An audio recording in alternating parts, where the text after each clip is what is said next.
Mubadde mulaba abavubuka bangi wano mu Kampala nga bajja ne bafuna kye tuyita ssente. Yes. Oli Katonda n'amusaasira najja n'afuna $1 million 4 oba $1 million 2. Naye bameka abasigala nga baziina. Lwansonga in life there are limited resources to satisfy man's limited wants. Fenna tuyina personal desires. Wojja n'ofuna ssente, desire and demand is a constant factor. Ojja kugulako ennyumba, ojja kugulako emmotoka ennungi, banno bajja kuwaana, ssente ezo ojja zifulumya era mudda zijja kugwa kuba ojja kuba oyina ssente naye nga tuli mugagga naye ate ng'oyagala okubeera ng'omugagga. Ssente ezo ojja zirya ziggwewo. N'ebiseera ebisinga omuntu oyo waba tafunye kakisa kalala funa ddiiru ndala mujja musanga nga be bamu kubasekerebwa mu society. Era kyabulabe nnyo omuntu okufuna ssente nnyingi z'atakoleredde kuba zigenda munda n'ezookya fuse. Ssente, large amounts of money on a non-productive mind is like a high voltage of electricity. Kiringa wona akwata amasanyalaze agava ku transformer noyagala okugayingiza mu nju muno ng'okolesa waya za 2.5. Kitegeeza zijja kujja ne fuse zonna zonna tojja kukola ki? Ojja zookya. Oba teweegendeza n'ennyumba oyinza ogyokya. Omanyi kyotegeeza eri abantu. Omuntu alaba hamu agamba nti ne mmala mutuukako musaba akawumbi k'ensimbi. Kati ate obalaga nti tebeetaaga kufuna ssente. Ssente omuntu ateeka zikola bukozi. Ate like I said, it is a gradual process. Once you master the art of making money, productivity becomes automatic. Kati omuntu kati obugagga bwa hamu si bibyo bugagga bimulaba byayina saawa eno. Hamu kigundo amisi n'ebyobugagga abantu babiri baki banjawulo.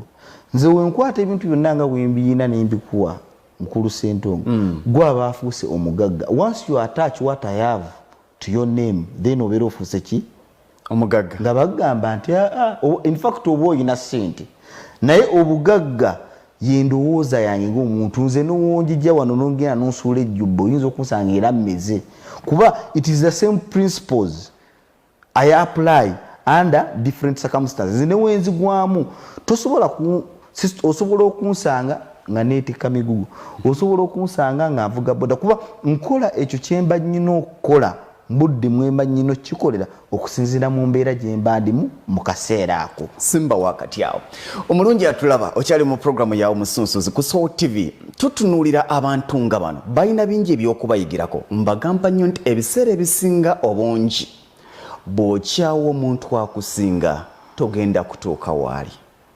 Yagala omuntu akusinga teweegomba kyali kyava okugamba oyina kusooka kwebuuza nti okutuuka waatuuse ayise mu makubo ky'okutuukawo gayinza okuba nga si g'ogenda okuyitamu naye ng'ogenda kuyitamu buvumu bwe yayitamu okutuuka waali. Hamisi Kigondo ng'abasinga bwe bakuyita, waliwo omuntu asobola okuva ku boodabooda n'ava kusiika amagi n'ava kwetikka emigugu n'abeera n'akeedi mu Kampala? Kisoboka era actually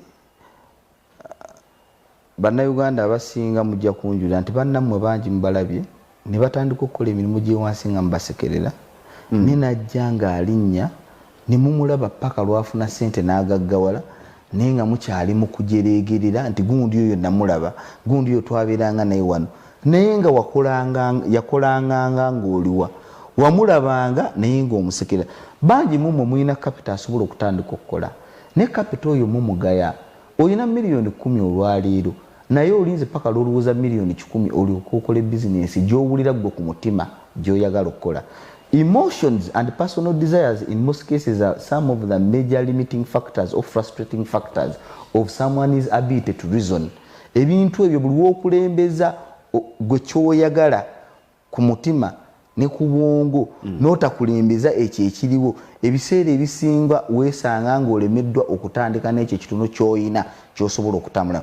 Woba ne $2 million ye capital gw'oyina okutandikiza okukola. Business gy'oyina okukola is determined by the amount of money you have on you. Si gwe ky'olowooza kukola ki. Tosobola nti nyina miliyoni zange 3 naye ate eyo boda sola givuga. Sente z'oyina ziba zikusobozesa kukola ki? Kuvuga boda. Buli lw'owakanya actually omuntu buli wowakanya amazima n'embeera osanga weerwana wekka. You are actually fighting against yourself. You are fighting the current. Katonda alina obusobozi bwakutaddemu n'osobola okutandikira neggwano toyagalawo.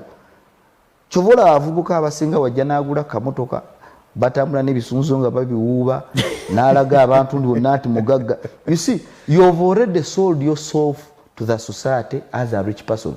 Kyovola bamusanga nga talina na mmere waka ne bamuyita ku mbaga for pledging neyeeyamya obukadde 2 naye nga tannalye waka. Ate si kyannaku nnyo n'obukadde 2 bwe yeeyamye n'alwana nnyo obusasula nga tannasasula na landlord lwakuba bantu abamulaba ayagala obbalaga nti muki timugagga. Anti ensi bw'otagiraga ekyegenda kukuseka. Naye ate gwe ani anakulaakulanya ng'oli mu kweryaza amanya nakwerimba obulamu bwo bwonna. Abantu bakukyogera nnyo oyogedde ku nsonga y'obukadde 2. Abantu bagamba nnyo nti mwami Hamu nedda ddala obukadde 2 bw'osobola tandika ki mu Kampala eyatabuka. Nanti kyegambye oli wammanga the determinant factor of a business gy'olina okukola ekyo ekikusalirawo business gy'olina okukola ze sente z'olina si gwe kyoyagala. Tewali sente zitali capital. Miliyoni 1 esobola okubeera capital, miliyoni 10 esobola okubeera capital, miliyoni 10 esobola okubeera capital.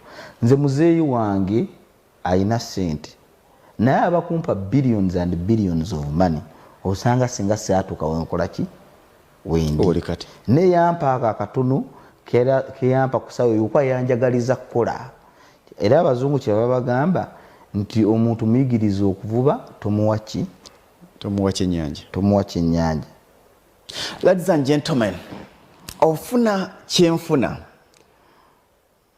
oyagala kutandikawo kampuni etunda ettaka naye capital gw'olina atandikawo kampuni etunda ettaka.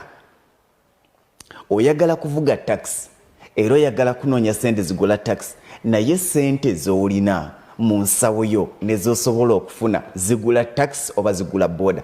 Tandika n'akatono ako koolina kakuzimbira ekinene. Olina ekigambo kyeyogedde ate nzize nkufollowinga n'abantu bakufollowinga. Abantu abasinga bwe babuuza nti Hamisi Kigundu afunye atya ssente, ekimu ku byo bagamba nti ngenda mu banka ne bampola ssente gwakyatereka okufuna eza tax z'oterekayo ne mbaako kye ntandika n'enkola. Abantu bangi bagamba nti ssente neewole tezikulaakulanye era bangi ebintu bye babitutte. Otuba tunoonya obugagga ebiseera ebisinga tunoonya kye tuyita capital. In one of the sources of capital mwe muli kye tuyita bank.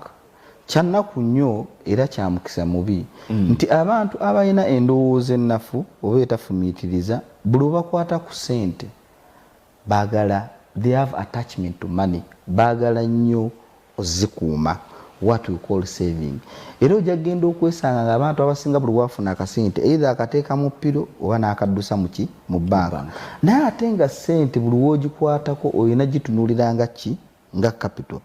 Abantu abasinga be twaliyise abaavu bungi bayina nnyo omuze gwe tuyita ogwa saving. Bakwata ssente zino ne baziteeka mu banka mu butono bwazo buli omu ku lulwe. Omugagga n'avaayo n'agenda n'annyonnyola banka manager ssente ezo n'azimuwa wamu from a collective sum n'azikwata n'agenda n'atandika emirimu mudda mwenna n'abawa n'emirimu. In the instance actually nakiwandika mu katabo kano abagagga bakozesa ssente z'abaavu okulaba nga bagenda maaso.